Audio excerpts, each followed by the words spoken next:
Praise the lord. భర్తలకు చెబుతూ ఉన్న మాట జాగ్రత్తగా వినండి.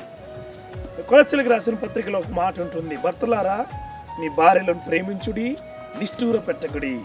చాలామంది భర్తలు వాళ్ళ భార్యలను పని మనిషిగానో పని చేయడానికో లేకపోతే వాళ్ళ అవసరాలు తీర్చుకోవడానికి ఉపయోగిస్తూ ఉన్నారు. కానీ దేవుడు అట్లా చెప్పలేదు. నీ భార్య నీకు కిరీటమై ఉండాలి. నీ భార్యకు ప్రతి విషయంలో చెప్పాలి. నీ భార్యను నువ్వు ప్రేమిస్తే నీ భార్య నిన్ను ప్రేమిస్తుంది. భర్తలారా నీ భార్యను ప్రేమించండి.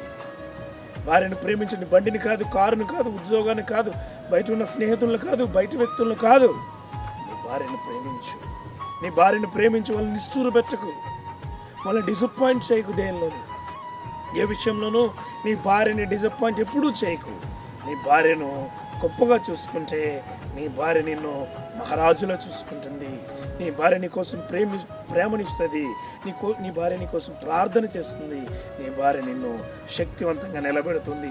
కావున భర్తలారా నీ భార్యను ప్రేమించండి. నీ భార్యను నిష్ఠూర పెట్టకండి. అప్పుడే నీ సంసారము, నీ జీవితం, నీ కుటుంబము బాగుంటుంది. ఏ ఇంట్లో అయితే భార్య సంతోషంగా ఉంటుందో ఆ ఇంట్లో సుఖ సంతోషాలు వెల్లివిరిచేలాగా దేవుడు చేస్తాడు. అట్టి సుఖాలు నీ జీవితంలో ఉండును గాక. ఆమేన్.